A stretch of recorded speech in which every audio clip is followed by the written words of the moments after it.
It was 841 BC. Jerusalem. The figs in the courtyards were still green. The morning watch was changing, the way it changed every dawn. Sleepy soldiers walking back to their barracks, fresh ones taking their place at the gates. A water seller had already started his round, so as not to wake the children. It was an ordinary morning in the city of David. And then the screaming started. The soldiers in the royal hallways were not hunting enemies. They were hunting children. Their queen had given an order before the sun was up. Kill every grandson, kill every grandchild of the house of David. Leave no heir alive. The smell of cedar oil mixed with something darker now. But in a back room of the palace, a woman was running. A baby was crying in her arms. What few people know is that the entire Messianic promise, every prophecy about Christ, every word God had ever spoken about a coming king from David's line, was about to come down to this one woman, this one infant, this one hallway. And it is far more terrifying and far more beautiful than most Christians have ever been told. Two thrones stood in the land of God's people, one in Samaria, one in Jerusalem. The northern kingdom, the southern kingdom, two halves of what had once been one nation under David. And over both thrones hung a single promise. God had said it to David in 2 Samuel 7:13, "I will establish the throne of his kingdom forever." Forever. Not for a generation, not for a dynasty, forever. The promise had survived war, it had survived famine, it had survived the schism that broke the kingdom in two. But it had never been tested like this. The story begins with a marriage. King Jehoshaphat of Judah was a good king, a righteous king, but he made one decision that would nearly destroy everything God had built for 1,000 years. He married his son Jehoram to a princess of the northern kingdom. Her name was Athaliah. She was the daughter of Ahab and Jezebel. Stop and feel the weight of that name. Jezebel. The woman who had killed the prophets of God. The woman who painted her eyes and laughed as she fed worshippers of Baal at her own table. The woman whose name would become a synonym for evil for 3,000 years. Athaliah was her daughter, and she was about to walk through the gates of Jerusalem and sit beside the throne of David. Years passed. Jehoshaphat died. His son Jehoram took the throne. And the moment the crown touched his head, the killing started. Jehoram murdered every one of his brothers. He gathered them. He cut them down.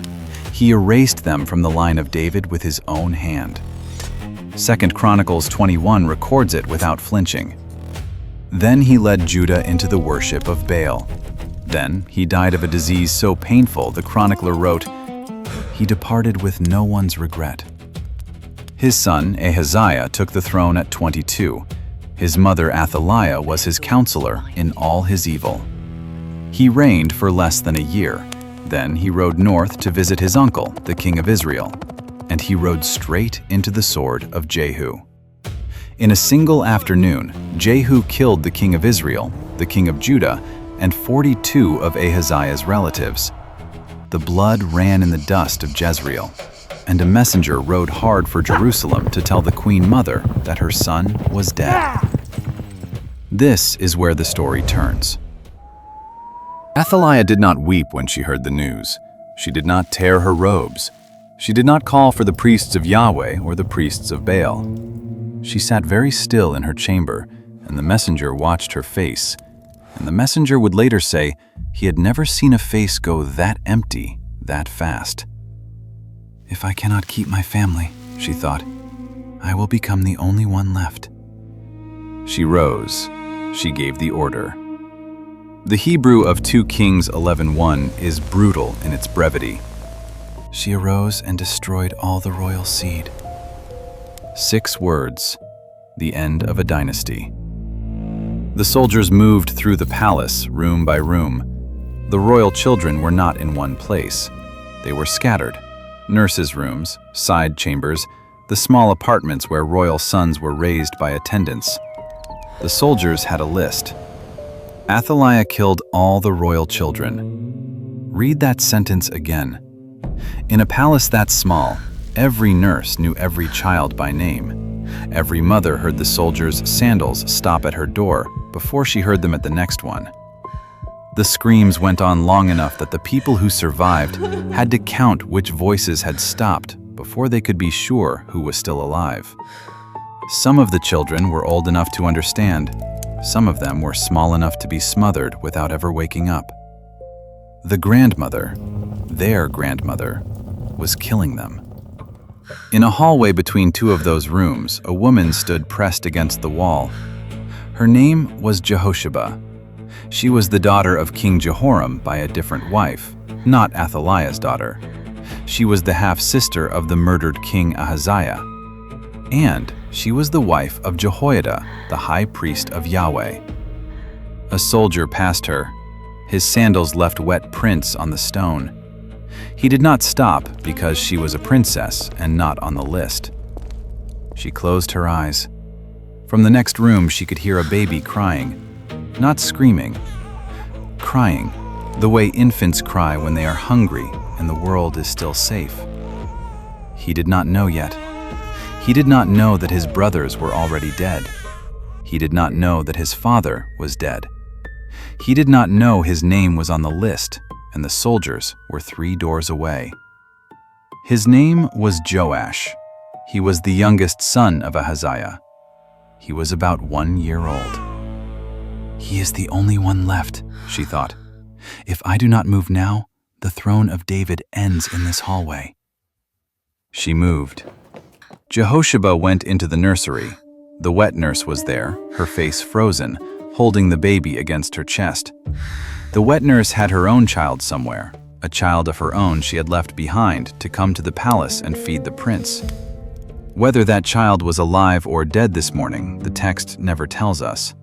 We will never know her name. She will not appear in any genealogy. But she carried Joash to her chest in that nursery, and she carried him for the next 6 years. And the line of David passed through her milk before it passed through anything else. Jehosheba did not explain. She did not have time. She lifted the baby. She took the wet nurse by the hand, and she ran.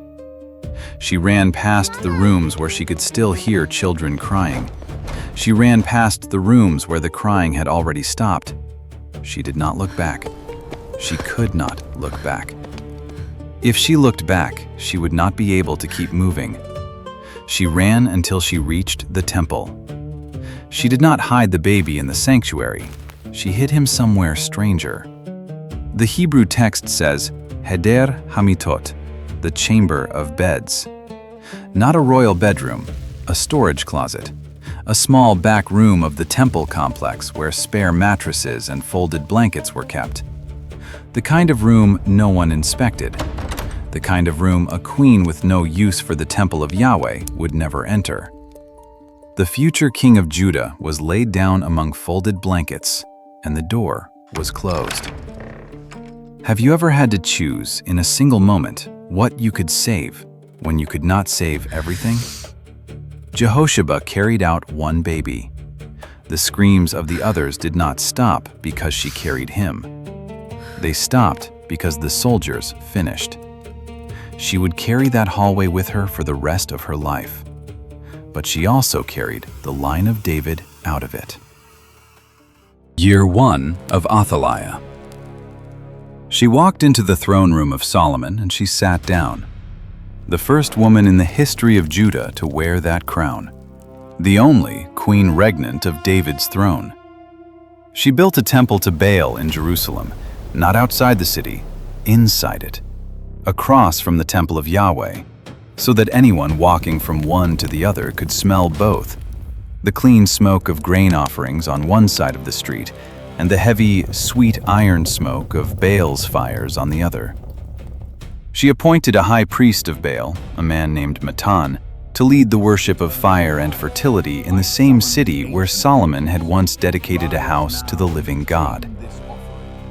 2 Chronicles 24:7 Says her sons even broke into the house of God and carried away the holy vessels and used them in the worship of Baal. Sacred cups, sacred utensils, taken from the table of Yahweh and laid on the altar of a Canaanite idol. Year 2. Year 3. The smoke of Baal's fires rose over Jerusalem and mingled with the smoke of the temple sacrifices. Children of Judah grew up not knowing the difference. The priests of Yahweh continued their offerings, but in shadow. The priests of Baal walked openly. The queen ruled, and no one challenged her. Year 4. Jehosheba did not sleep for the first year. Every night she heard sandals in the hallway. Every night she sat up in bed and waited for the door of the chamber of beds to open. By the second year, she had learned to sleep again, but she still flinched at the sound of trumpets.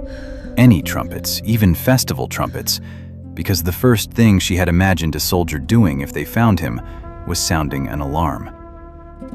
In year 4, she sat across the room from her husband one evening. They did not speak about the boy. They never spoke about the boy. There was a third person in their marriage now, a person they could not name even to each other. But she said, quietly, in the voice she had learned to use, "What if the 7th year never comes?" Jehoiada did not answer her for a long time. Then he said, "Then we will keep him alive in the 8th. Year 5. But here is what no one in Jerusalem could see, and this is the part that is hardest to hold. Athaliah was not born evil. Pull back from the throne. Look at her life. She had been a girl in the court of Jezebel, raised by a mother who fed her power instead of love. She had been married off to seal a treaty. She had watched her father Ahab die from an arrow that found him through a gap in his armor. She had heard, just months before her purge, that Jehu had butchered everyone she came from in a single week. Her brother, her cousins, her mother thrown out of a window and eaten by dogs in the street. Her son Ahaziah cut down on a roadside. In a single year, she had lost every member of her family she had ever known. And then, she had killed every member of the family she had married into. She was not an inhuman monster. She was a woman who had been broken by violence and who had decided, the way broken people sometimes decide, that the only way to never be broken again was to become the breaker. This does not excuse her. Nothing excuses what she did to those children. But it means something terrible. It means that evil, when it is fed, grows from grief.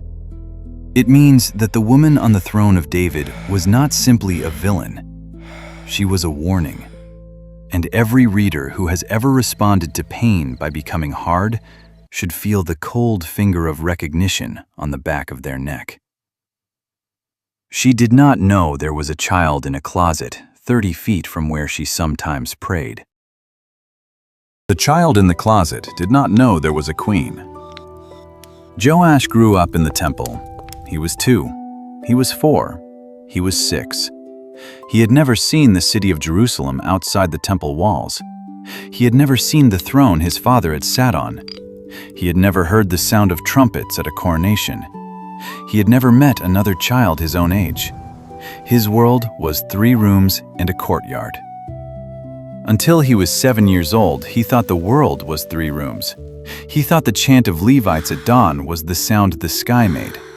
A child who learned to before he learned to walk, whose first word was probably hushed by a hand, who did not know there was a sky beyond the cedar beams of the temple roof.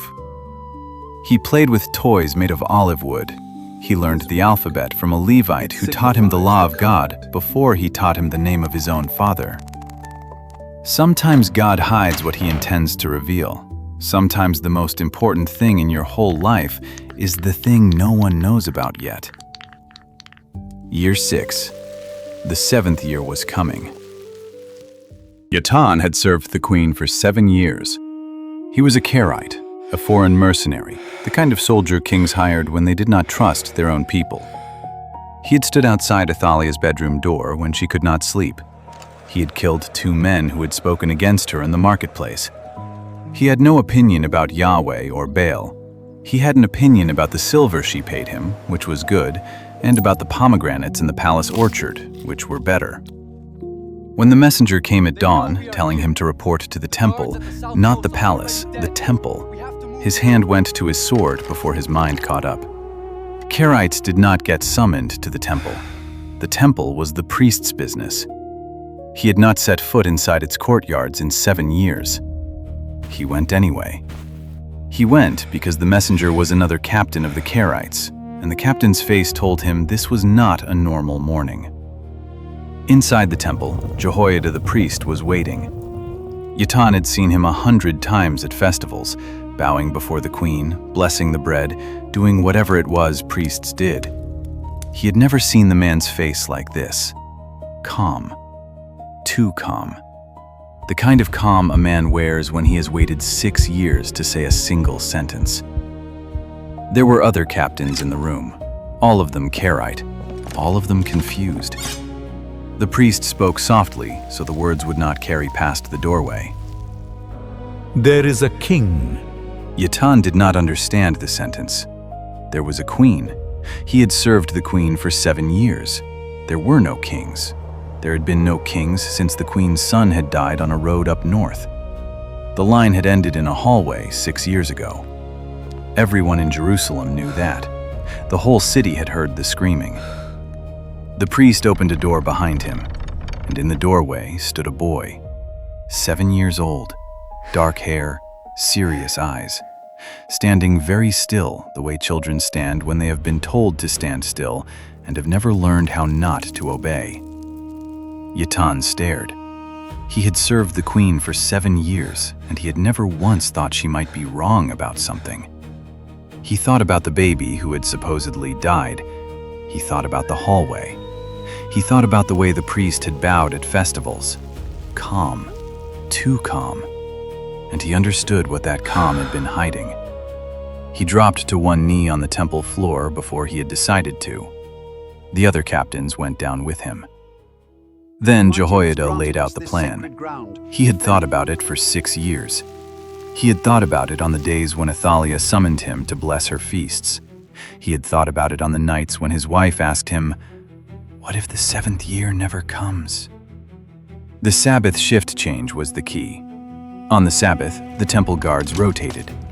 The outgoing shift normally went home to rest. Jehoiada commanded that on this Sabbath, the outgoing shift would stay. That doubled his force without bringing any new troops into Jerusalem. Athaliah's spies would see nothing unusual. He divided the men into 3. Yatan was given the unit that would stand around the boy himself, spears ready. Strict orders. Anyone who broke the line and approached the king would die where they stood. Then Jehoiada opened a door at the back of the temple.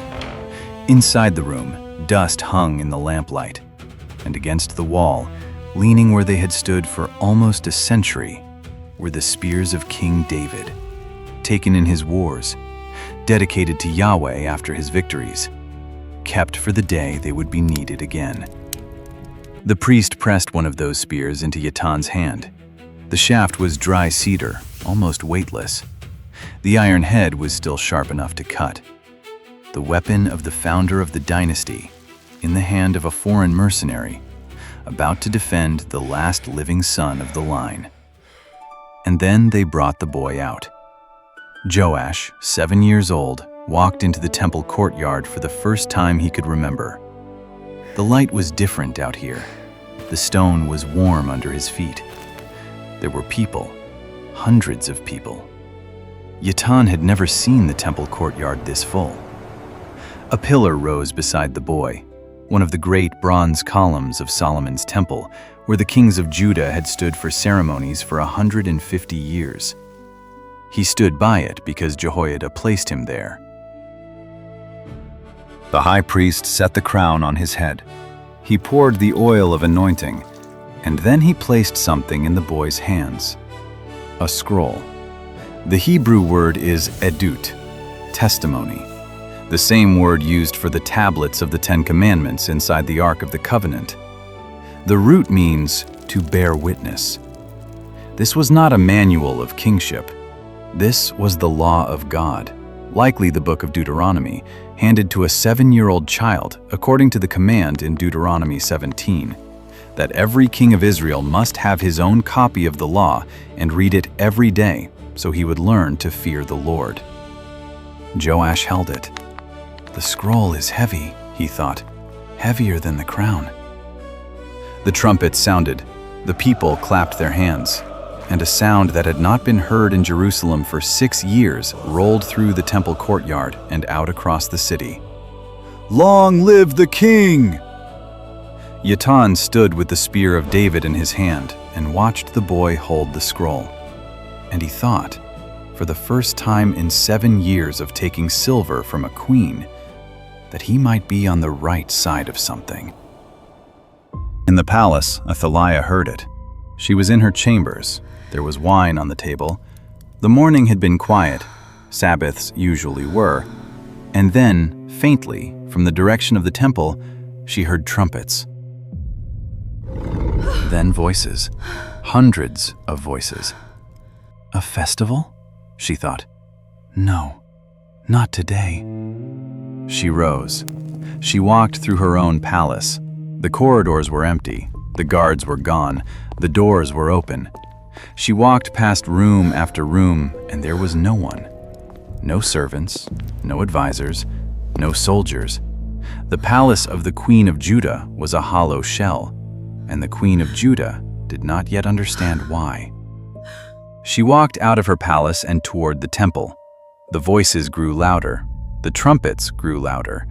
And as she came up the temple steps, she saw it. The military ranks, perfectly formed.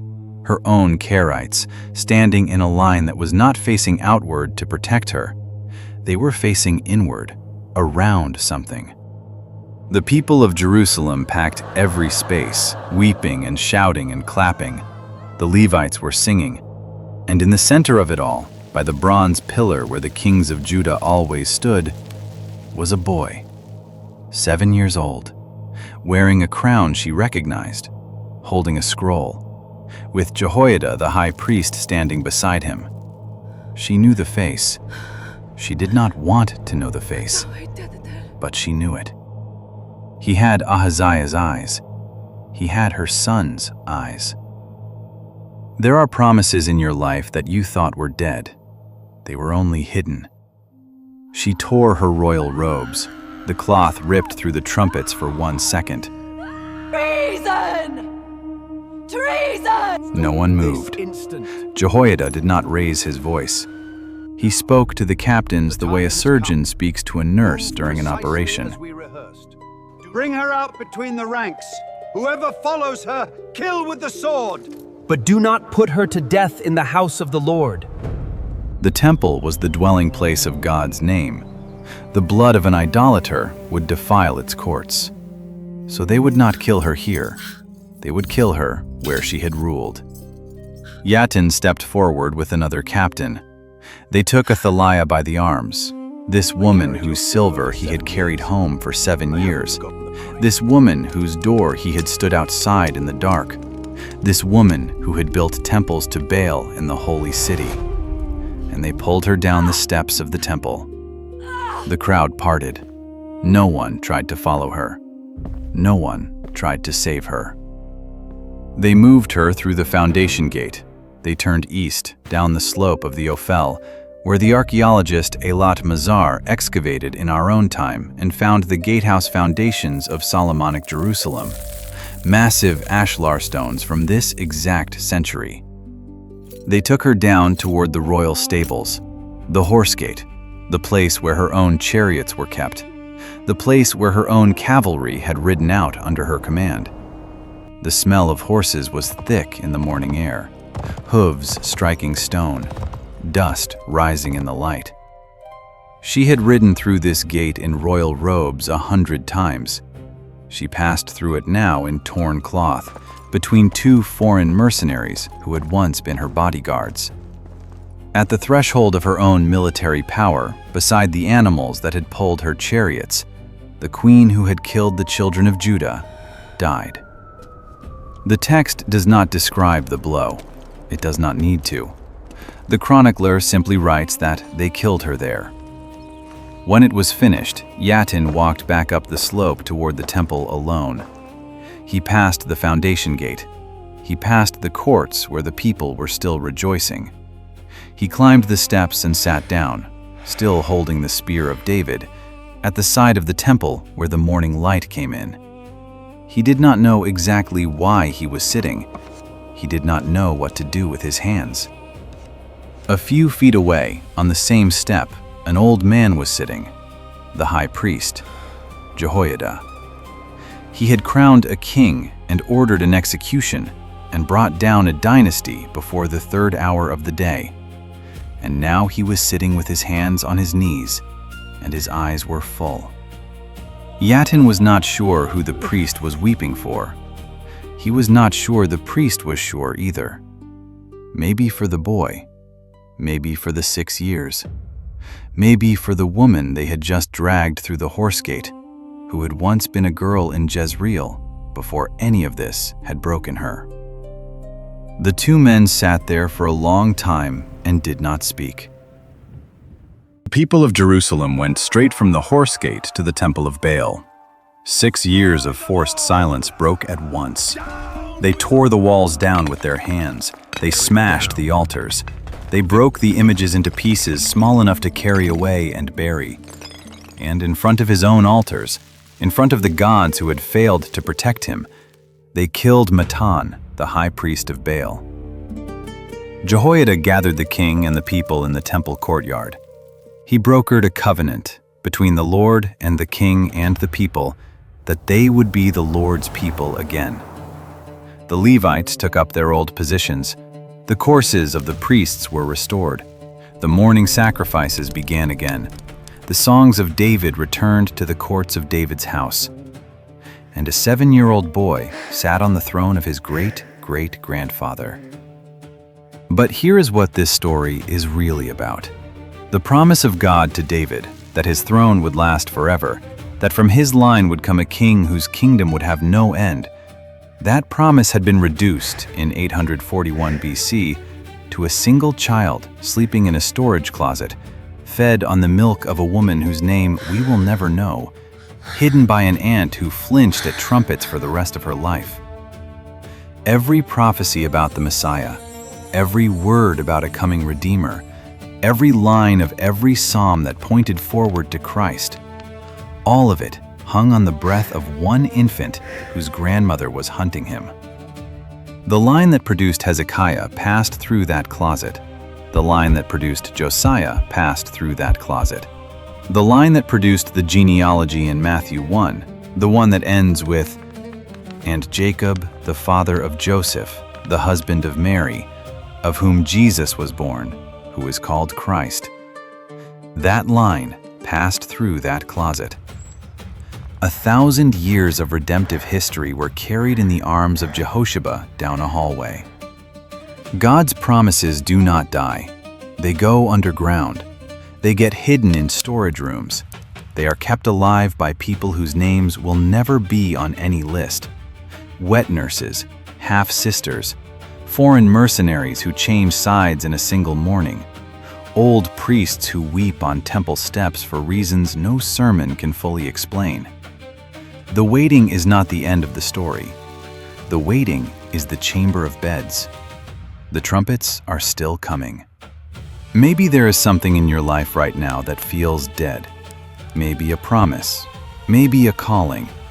Maybe a hope you stopped saying out loud because saying it out loud started to hurt. The God who hid Joash for 6 years is not finished with what he has hidden in you. Tell me in the comments, what is the promise in your life that feels hidden right now? Long live the King, the one who sat by the pillar at 7, and the one whose line was kept alive to bring.